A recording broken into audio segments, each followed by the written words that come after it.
like what he made at the end of the game, it gets you beat. Still. Or fired. True. So for me, no, I don't see it. Like I said, they've done a great job of taking the ball away. And the thing about takeaways is kind of like touchdowns, Skip. There are a couple of seasons I had 10 touchdowns, double-figure touchdowns in the season. And it was never like 3 or 4 games in a row where I got 1 touchdown. I would have like two or three games where I would have 5. Then I would have a lull when I didn't get any. And then I'd get 3. And the next thing you know, it's like, dang, they're in bunches. And so what they're doing is kind of like last year at the end of the year, Skip. They got none for such a long time. Now all of a sudden they started getting some late last year.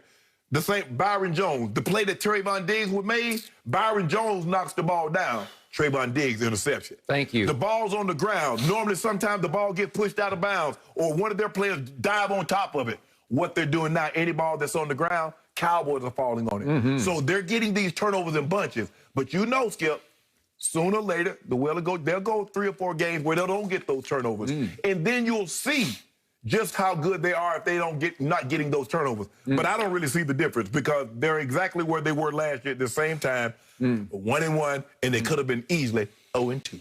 Now it is my turn, finally. Shannon Sharp, I'm here to announce to you that I have really bad, sad news for you. What is that? My team is way better than even I thought it was going to be, and my team is going to haunt you all the rest of this season. You're going to have miserable Mondays after Mondays after Mondays because my team is shockingly better than it was 1 year ago.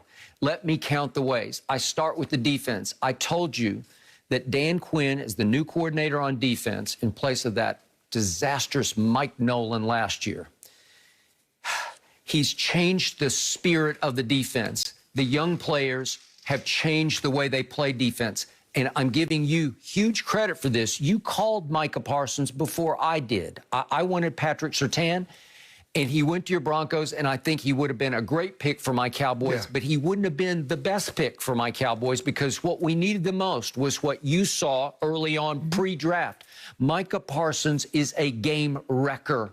He can do so many things because he's got the gift of explosiveness. He's sudden. A big man who is extremely sudden, and he just has that rare knack for smelling the football and getting to the football. Right. And in desperation, because they had lost both of their pass rushers, both of their defensive ends, going to the Chargers against a Justin Herbert who had lit up Washington, the team you think is going to win the NFC East, at Washington opening day. 14 of 19 third down conversions by Justin Herbert. You love Justin Herbert. I know. He throws rockets. He managed to score 17 total points against my team because Micah Parsons said, okay, I got you. I'll put my hand in the dirt as I predicted he needed to on Friday's show, and he wrecked the game. He made it harder and harder as the game wore on for somebody to try to block him. And all of a sudden, my defense is hanging in ways it never hoped to hang in last year. Do you remember what was happening early last year? Cleveland went to Jerry World and ran roughshod over them for 307 yards rushing. They went to Baltimore a little later and gave up 294 rush yards. Arizona came to Dallas on a Monday night to Jerry World and ran for 261 yards. Give us some time, Skip. You're only 2 games into the season. Give us some time. Do you realize that in the first 2 games, Tampa ran for a grand total of 52 yards, and I'll give the Chargers this. They managed 95. Is that 307 or 294 or 261? Oh, we are worlds better than we were last year. Well, let me ask you a question. How many yards did the Rams run against you? How many yards did the Falcons have when they rushed against you in the first 2 games? Give it some time. You 2 games into the season, and you talk We're all different. No, Mike Nolan was a disaster. You know it, and I know it. They mutinied on Mike Nolan, and it wasn't until they got him out of there that great things started to happen. Right. I will concede this, Skip. You seem, from what I saw Sunday, you seem to have figured it out that we're going to be a little bit more balanced. We're not going to throw it 58. Okay, that's on offense. Right. But so you're talking about overall. But this defense. I love this defense because it's so much better than it was. And remember that they took the GOAT to the wire at Tampa Bay on opening night on a solo stage.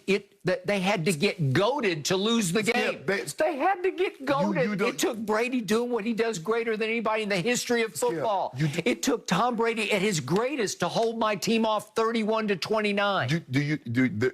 Listen, in sports, there's wins and there's losses. That's why they keep That scoring. was the greatest loss in the history of my franchise. There are no moral victories in sports. That's why they keep the score. This team needed a moral victory. Because they're like, oh, no.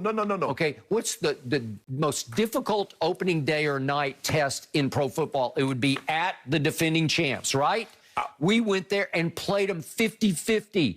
Blow for blow. We went all the way to the buzzer. It required a walk-off field goal to beat us. Think about it, Skip. Name the time you've ever heard, even the parents say, did you have a good time? The first thing out of their mouth when the kids play, did you win or did you lose? Fans, our team had a great time. We really enjoyed the game. No, what your friends ask you, did y'all win or did you lose? Okay. Because scores are important. There are no moral victories. Did we crumble after our moral victory? You lost. No, we went all the way to the other coast without our two defensive ends, without our starting safety, without our starting defensive tackle. We went out there and held Justin Herbert to 17 points, and we won the game on a walk-off field goal. And my quarterback has taken it up another level.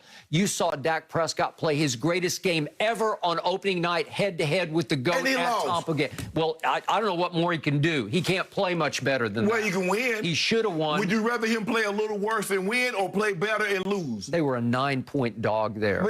Skip, that only matters to the... You didn't bet. Okay. It only matters to the bettors. I bet you. That's okay. Right? You lost. Yeah, I did not lose. I picked Tampa. Okay, well, I picked Tampa also. No, I exactly. did. I picked Tampa. So and you over here, so what you patting the Cowboys to the back for? All right, so the point is that all of a sudden, all through last week, they lost player after player to COVID, to injury, to suspension. And they sucked it up and went out there and won a game that you said they would get routed in. So let me ask you a question. Was it more impressive what they did or what the Ravens did? Since you want to talk about all the losses that they've had. The Ravens are perennial good to great. Why not? My team has missed the playoffs the last 2 years. We're not talking about the Ravens. We're talking about, are the Cowboys better? No. And the answer on a lie detector for you would be absolutely better than I thought. Skip, all I can do is base it on 2 games. Okay. I can base it on 2 games. Here's the most stunning, surprising stat I've heard in maybe years, especially concerning my Cowboys. And that is, if you go back over the last 7 games last season and then add on the first 2 games this season, that's a 9-game span. That's more than half of a pro football season. Obviously, well, now with 17, you could say it's right in the middle. Okay, go ahead. But the point is, over 9 games, they have led the National Football League in takeaways and turnover ratio. So they're not turning the ball over on offense, and they are getting turnovers on defense. They're leading the league in both categories over a 9-game span, and they've taken it right into this year. I'm glad you mentioned that over 9-game span. Now, over that same 9-game span, can you tell me what their one-loss record is? Well, it just doesn't matter because you can see what's happening. Okay, hold on. So, hold on. We didn't have Dak last year. I'm only talking about the defensive side of the ball. Okay, but I'm saying, you keep saying... We did win at Minnesota, and we did beat Philly at home and San Francisco at home, and we should have won at New York and maybe even stolen division if my coach had just challenged the obvious non-catch. Hold on, time out. Wait a minute, Skip. You just hyped up taking the football away. Yeah. And I said, okay, how many those takeaways did they lead to wins? You said it doesn't matter. How many of those games did Dak Prescott play? Only 2 out of 9. So you're not allowed to win a game unless Dak Prescott plays. Well, I just gave you the ones that Andy Dalton actually won. We actually were coming alive with Andy Dalton at quarterback. Guess what? You had 4 takeaways against Tom Brady. And what happened? He's the GOAT. They're the defending champs. I've already predicted they're going to go 20-0. You allowed to beat the GOAT? Okay, well, we came about as close as you can come. Well, I don't care about no close. You throwing grenades and slow dancing? How about my offense? How about, listen, I told you yesterday, a star got born out here in Hollywood on Sunday. We've done this before, Skip. Tony Pollard, we've done this. Star is born. Skip, we've done this before. We've seen Tony Pollard. Coming out party. Skip, we've seen this before. Tony Pollard had this breakout game. they give him more touches, and then what happens? Not the same thing. It's easy, Skip, when you come in and spot here, spot there. But when you're the guy and they focused on you and they try to give you the ball 20, 25 times. I think you just became the co-guy. You know it, and I know it. Skip, but they talked about that. 13 carries for 109 and 3 catches for 31 more yards. Every time he touched the ball, it was electric. Yes. But I've been telling you that. He's got a gear Zeke does not have. Skip, they've talked about this. They've talked about splitting the carries.